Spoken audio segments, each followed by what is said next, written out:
The next session is on multi-faith collaboration and the United Nations Sustainable Development Goals. Our founder and CEO, Julie Hammerman, will be moderating this panel. Okay, so this panel is actually a combo panel of, or a triple combo panel of MultiFaith and the UN SDGs with a special kicker on peace building. So we're squeezing a bunch in. We could easily have had 2 days with all the content or even more, but I'm so excited to have this panel here and to have this group of panelists. And I think if any of you heard in the morning, I mentioned that this summit was inspired by the Vatican Impact Investing Conference last year, where Pat was a key organizer. And it was amazing. I've been to many, many impact investing conferences, but it was amazing to see a faith community come together, bring their investment professionals, bring the people on the mission side together, and to learn about impact investing. And both of those sides are needed, obviously. So I was so inspired by that experience, and I wanted to obviously replicate it in the Jewish community, which we are doing today. But we wanted to have a session on multi-faith collaboration because it's a really important part. It's an important element for the Jewish community, and it's an important part of our work at JLens.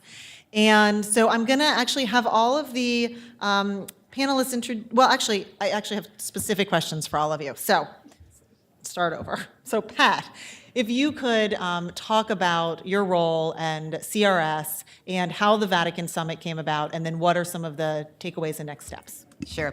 And Julie, I'm thrilled to be here and to see what you've built. And I am so excited about working together. And there's plenty of work to be done. We need all the faith-based community. And that's really the quick answer. We have such an alignment of values. Catholic social teaching in the Jewish tradition, but also Sikhs and Protestants and everyone else.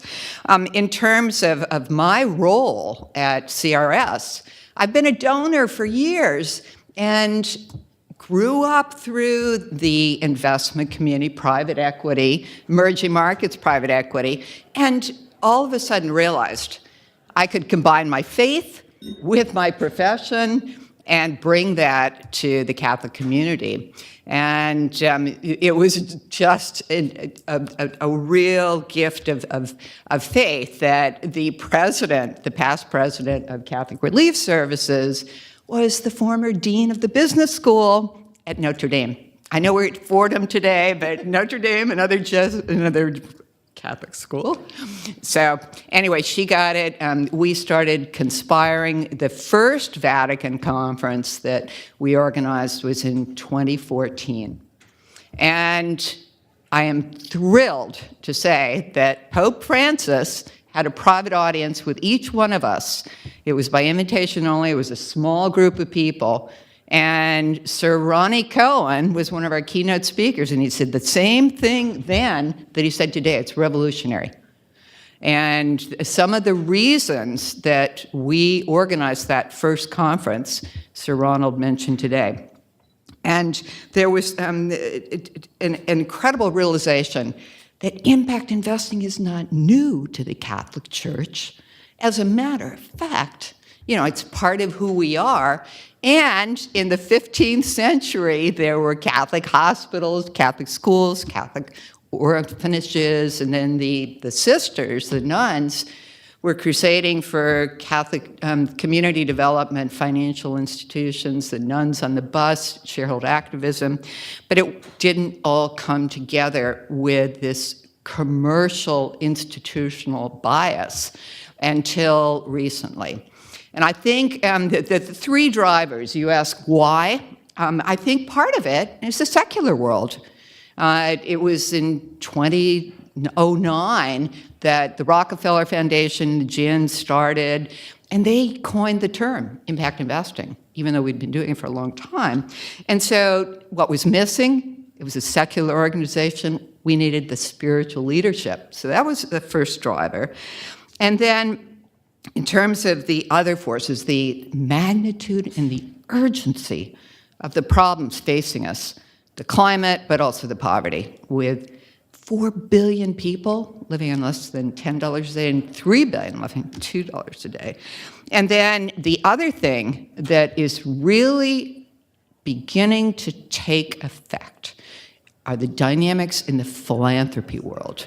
It's not just the transfer of wealth from the millennials to the millennials and women, but there are people now are demanding accountability and resiliency. What's the exit strategy for aid? What happens when the money runs out? We need resiliency, we need sustainable solutions.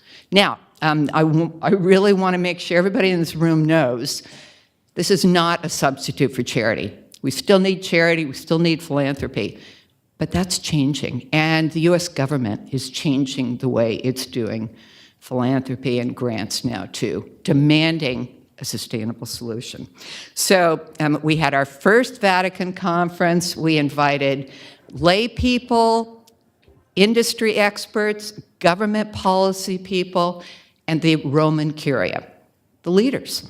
And then the second Vatican conference, we focused more on the investees. And I'm delighted that Julie was there, but we also had much greater representation from the non-Catholic world. And we're now planning our third Vatican conference. But one of the things that I'm also really excited about, and this is the last thing I'll say before I'll hand off, it's not just the Vatican conference. The real objective there was to put our faith into action. And as a result of the first and second Vatican conferences, we've now started a movement called the Catholic Impact Investing Collaborative, www.catholicimpact.org.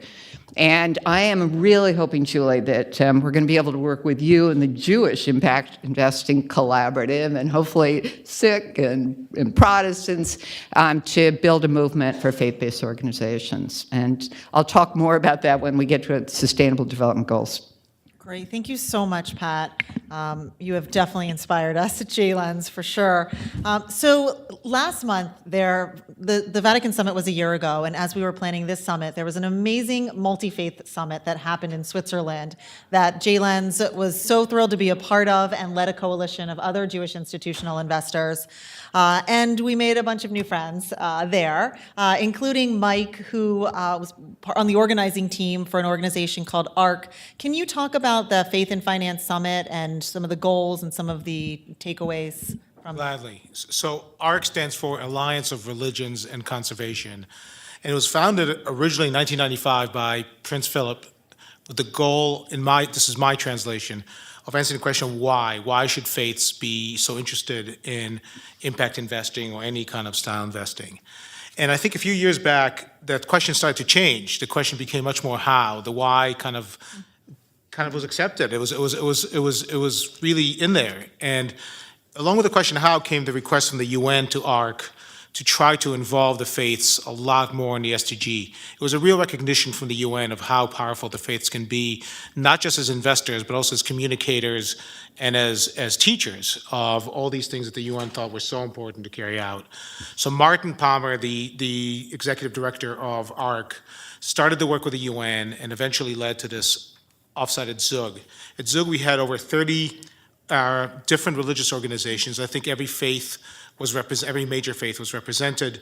We probably had a representative of almost every region, and the spread of representation was terrific. We had, just to keep two very dramatic examples, we had the Church of Sweden, which runs billions of dollars in a very apparently sophisticated way, almost all of it, again, according to them themselves, already impact-oriented.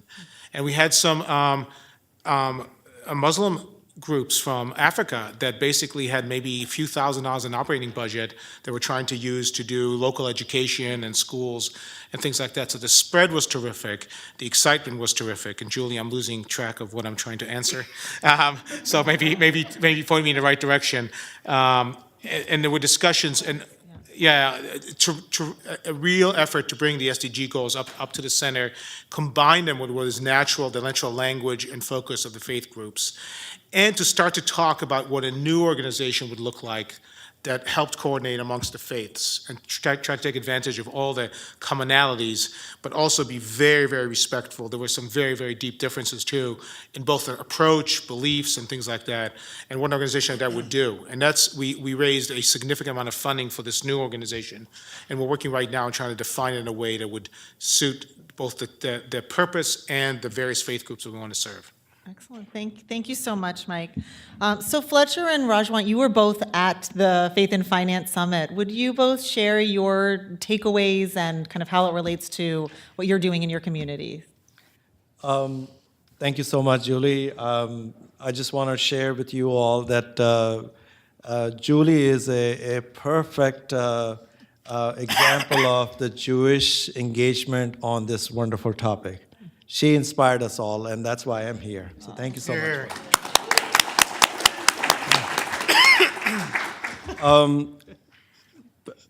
I represent an organization called EcoSeek, and we came into being in 2009 when Copenhagen was already, we knew that it was coming to a disaster, and then Ban Ki-moon had invited many faith communities to come up with their own plan to fight climate change, and EcoSeek came into existence.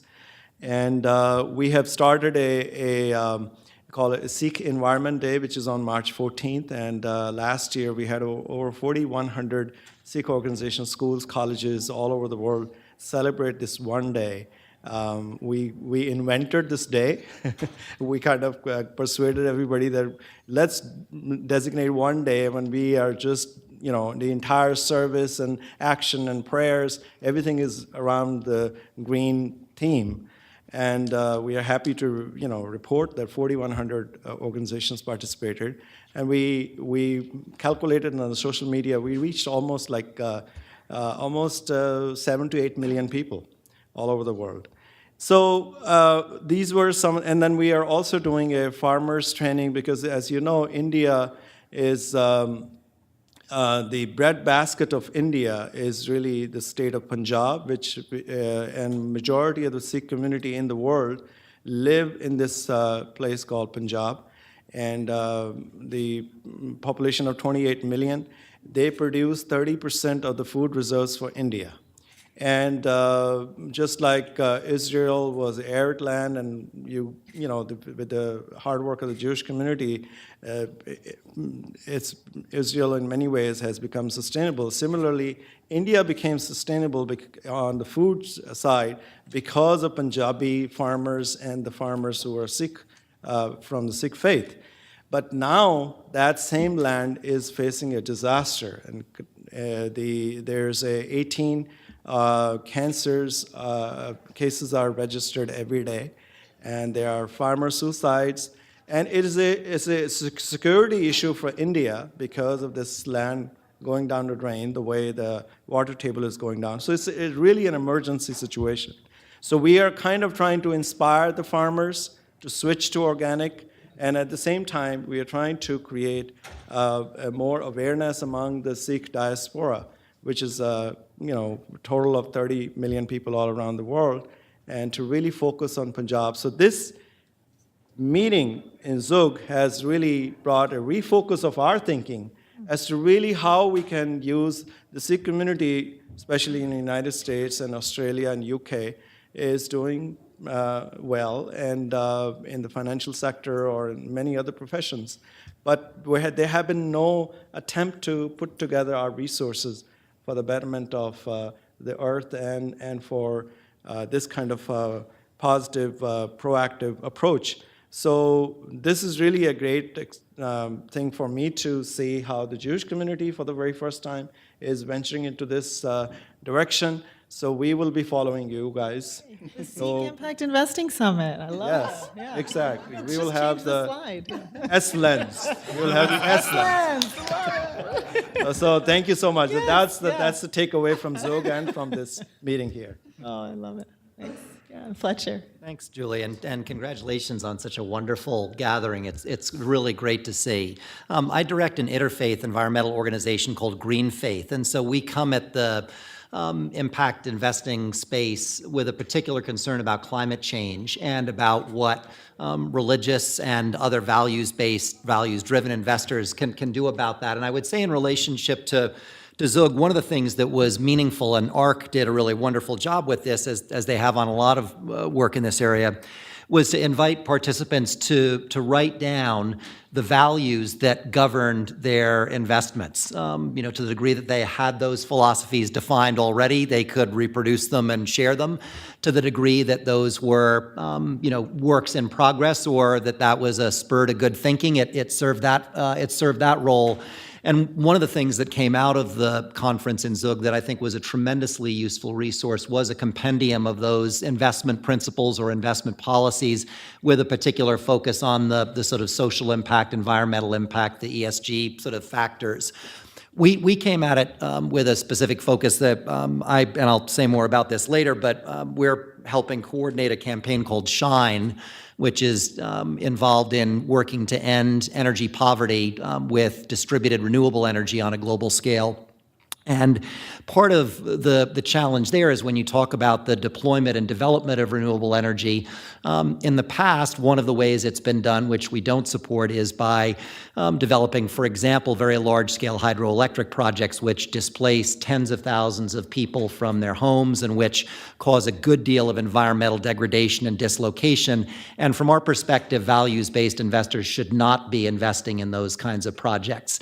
And so we went through the process leading up to Zug of talking about what would it mean if these energy access investments met really strong, credible human rights, gender equity, environmental protection criteria. What would it mean for investors to be striving to promote local employment and local ownership of those enterprises where possible, so that we could not only accelerate the deployment of distributed clean energy to end energy poverty, but also do that in a way that would create the conditions for a just society, or at least just ownership and just operation within the energy sector going forward into the future. And so I think that was, promoting that conversation was one of the things that Zug did really well. I think the other thing that it did well was to highlight the fact that within this space, there's really a continuum. There are many investors, understandably, who just want to be able to invest, get as close to a market rate of return as they can, and they like it if there are some strong and credible ESG criteria that can be layered on top of that style of investing. But there are other investors, and they're not insignificant, who are willing to take a more creative, in some cases riskier, but in other cases, frankly, just more innovative approach to looking at some of the criteria that I mentioned previously in greater depth and with greater seriousness. And there aren't really a lot of forums for those kinds of investors to get together, and it's really vitally necessary if we believe that we really need some strong communities to support to counterbalance the effects of extractive capitalism, then cultivating that kind of ecosystem of conversations among impact investors is really vital. And I think Zug helped open the door further to those kinds of conversations as well, and was really valuable in that regard. Great, thank you. So Stone is not a multi-faith or well, I don't know. You a collaborator of MultiFaith? Sure, yes. But we are going to, because this is a mashup of MultiFaith and the UN SDGs, and the Faith and Finance Summit was all about the SDGs. Many of you in this room perhaps don't know what the SDGs are. And so, Stone, could you introduce what are these colorful squares behind us and some of the background and the goals, and then also on impact investing with it? Yes, absolutely. And thank you so much, Julie, for inviting me here today. I'm going to pivot a little bit toward the Sustainable Development Goals. And can I get a quick show of hands of who knows what the Sustainable Development Goals are? Okay, that's good. All right, well, this is going to be a lot quicker than I thought. The Sustainable Development Goals, as it appears many of you know, are the next iteration of what were originally the Millennium Development Goals developed by the United Nations. And this time around, starting in 2015, the Sustainable Development Goals were a little bit different in that the goals started to get a little bit bigger. The targets expanded, and for the first time, the United Nations and the member states reached out to the private sector and to civil society organizations and said, what are your goals? What are the things that you would like to see included in this global agenda of targets to reach for the whole world in 2030?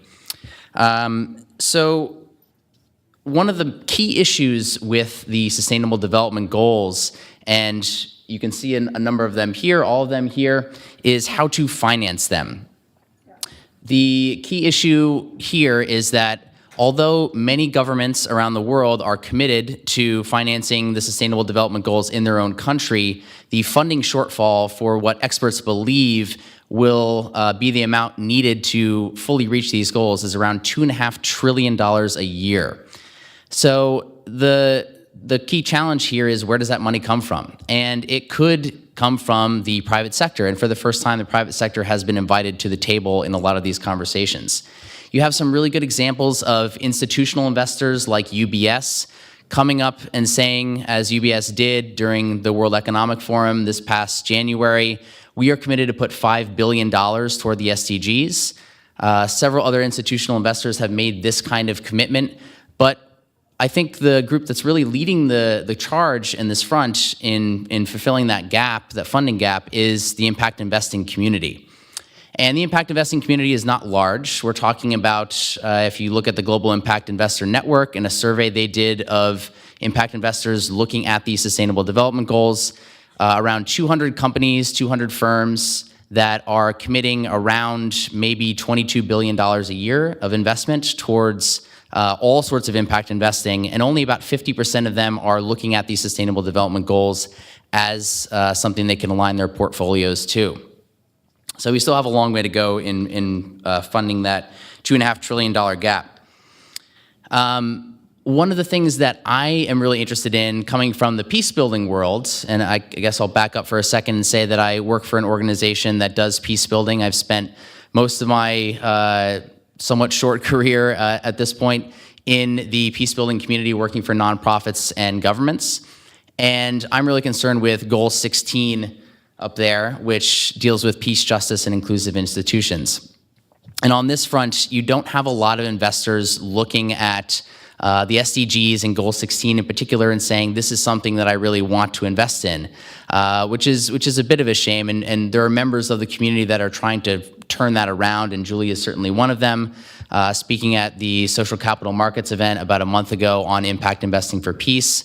Within the nonprofit peace building community, I've been trying to do this quite a bit as well. And there are some good signs that this is changing and that investors are interested in peace and looking at peace as a theme in which they can invest. And one of those people is Sir Ronald Cohen, who you heard from earlier today. Back in 2016, he was at the Forbes 30 Under 30 event in Jerusalem, and he mentioned that impact investing and entities, vehicles like social impact bonds, could be used in theory to reduce violence in Israel and Palestine.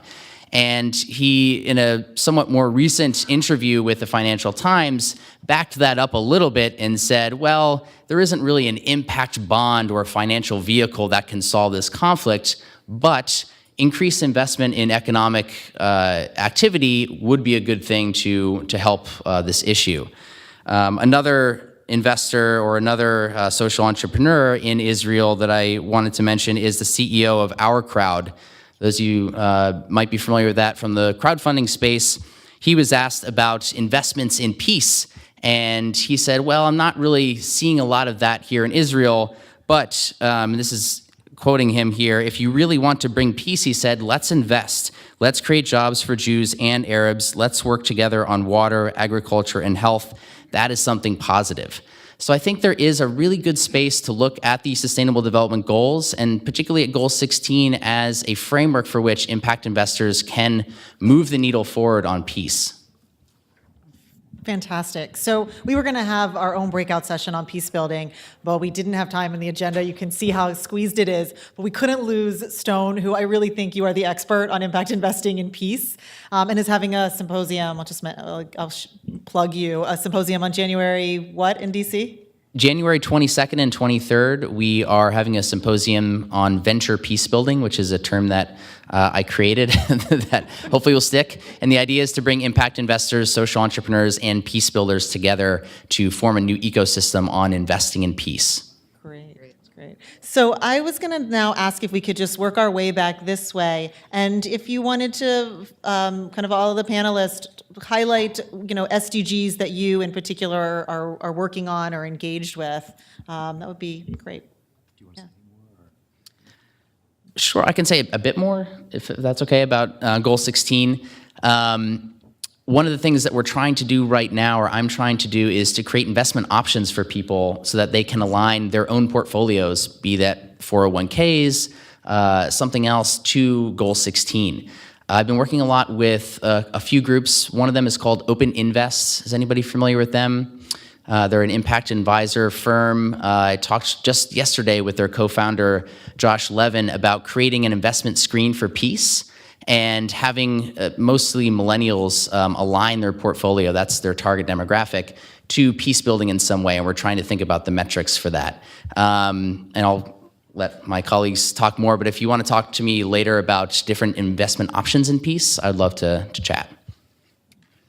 We're focused in particular on SDG 7, which is to ensure access to affordable, reliable, sustainable, modern energy for all. There is still, if you look on a global scale, depending on whose numbers you look at, there are between 1.1 and 1.3 billion people globally who still lack access to modern forms of energy.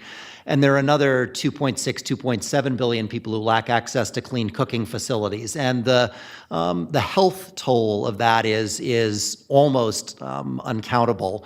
And if you look at the other sort of factors, when you don't have access to modern forms of energy, to electricity, there are enormous healthcare impacts. There are enormous negative educational impacts. Kids don't really have the capacity to study or read at night. Educational levels get stunted. And there's a real break on productive enterprise. It's extraordinarily difficult for productive enterprise to get to a meaningful scale without access to modern forms of energy.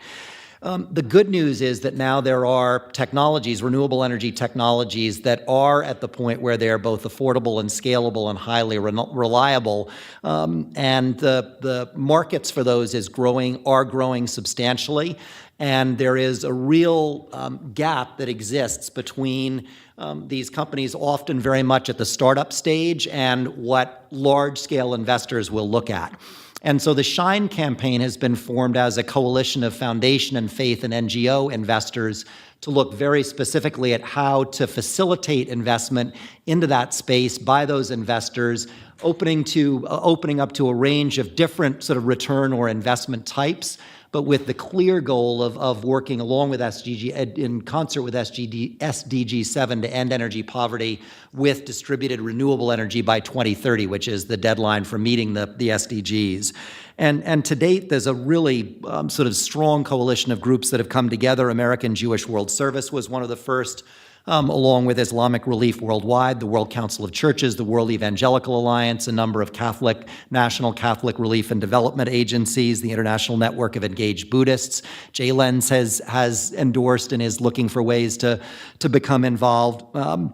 And there are also a number of foundations which are preparing to go public. I'm not at liberty to say which ones, but there are some leading foundations that are ready to make commitments in this area. And the understanding is that we need a combination of investments, some blended, some market rate. There will be an ongoing need for some grant-related support because there's field building and capacity building that has to work and without which the market development won't work on a reasonable level. But that at the same time, this is an eminently solvable problem. And in the midst of an era where problems seem to have a way of getting worse and worse and worse, this actually is a problem that we can and must solve. And for the sake of the climate, we have to solve it, because if we get 1.1 billion new users of fossil fuels, we don't like to think what that will turn the world into. So it's an exciting initiative. The website is shineinvest.org, and it's really just coming online. Yossi Abramowitz is here, is a sort of total expert and rock star in this space, and as many of you know, and it's been great to have conversations with him about this. Thank you, Fletcher. Rajwan. I'll be a little honest with you all. In the Western world, the Christian community and the Muslim community and the Jewish community is fairly more organized than the Eastern faith communities. Many of the faith communities in India, especially that I'm familiar with, these things are not not even in the discussions. So there's a huge gap of education and awareness, even among the religious leaders. There's a lack of understanding of where things are going. So I think there needs to be a more capacity building, more understanding, education, awareness. That is one big issue that we are working over there. We're trying to train our religious leaders to really understand this language and to understand what these are the issues that we ought to be working. So some of the things that and I'm sure Reverend Fletcher has a similar, probably, how the Hindu community and the Buddhist and the Sikh community in rest of the other Eastern faith traditions, whether there's enough leadership to take some of these issues on hand. The things that we have focused on is really what impacts us. And what we've seen is that the majority of the Sikh farmers are now, they own a land from 1 acre to 3 acres land. Their farming just cannot be sustainable. So we are trying to put together a network of farmers. We have about 12,000 farmers now come together. They form their own organizations. Now we are trying to create a sort of marketability of their work, which could be really, then we could have investors invest, and that's what we will be working on in the next few years. And the other thing is what we have started is a scholarship program where children of very, very poor families who really want to be educated, but there are no means and no resources available. So we are funding and some of these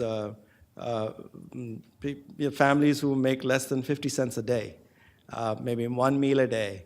Those are the families who need support, so we are investing in those issues. Thank you. Mike, will you talk about the Alliance? I will try. Okay.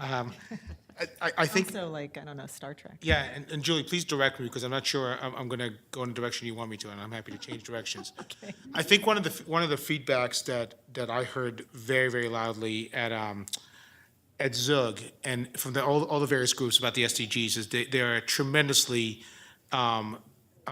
impactful and wonderful things to aim for, but the practicalities are very, very difficult.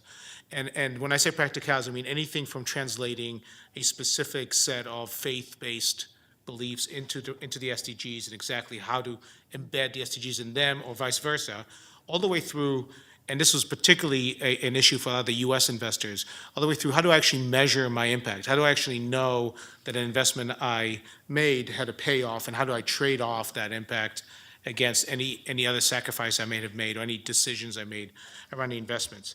So I think if ARC were to be helpful in its new guise, whatever that ends up being, it would be it would be very much in acting as a voice for the faiths and in a research organ for the faiths to try to translate these very, very worthwhile concepts into faith-based investing, both measurements and targets, maybe even some sorts of funds that can be jointly invested in.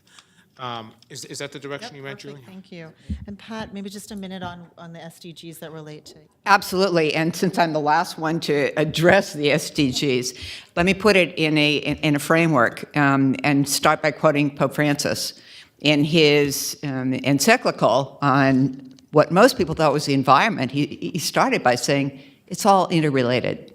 So every single one of those SDGs, it's called integral human development. It's about dignity, it's about work, it's about agriculture, it's about peace building.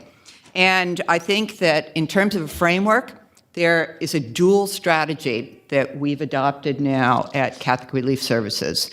First of all, and in Fletcher, you mentioned the continuum, absolutely. So we're investing in other people's funds, other people's direct investments, institutional quality, market-based return. But possibly the largest potential, and I'm sure everybody else on the panel agrees, is to transform programs that are currently recipients of aid and charity into social enterprises that are scalable and sustainable. So I think it breaks out into, in terms of the Sustainable Development Goals, albeit that they're all related.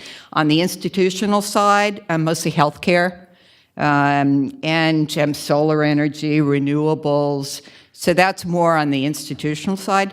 Now, where the Sustainable Development Goals come in on the transformation of grant programs is very much what Ronwa was saying about agriculture. So sustainable, smart agriculture.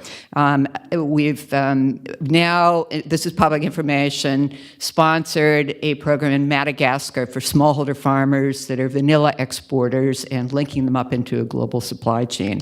We're looking at water service providers in El Salvador. So those are, goals number 15, goals number 9, goals number 8, building industry and transforming the way we do business. And I would hazard to say that we're building the next generation multinational corporations. Well, thank you all. I wanted to add 2 quick comments, and then we'll see if we have time for a really quick question or 2.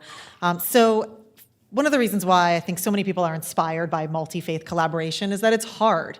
Mike mentioned that there was a lot of differing viewpoints in the documents that we all had to create for the Faith and Finance Summit. But Pat also mentioned that there's a lot of shared values, and so it's hard, but when it happens, it's quite powerful and inspirational. The second thing I just wanted to say is that Rabbi Josh Ratner and the JLens team and a number of the institutions that went to the summit in Zug, we took the 17 SDGs and we overlaid Jewish text and teachings and wisdom, and it turned into a 12-page document that we're going to turn into a curriculum for next year. And it's really it's a little long, but it's a really beautiful document. I hope if any of you are interested, you look at it on our website.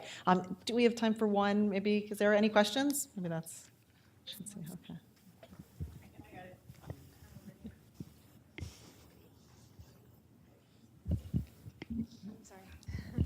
Thanks for a great panel.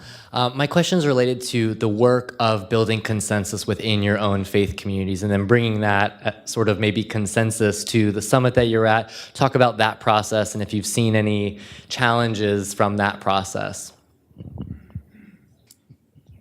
Yes. A few challenges. Does anyone want to take a stab at that? Or?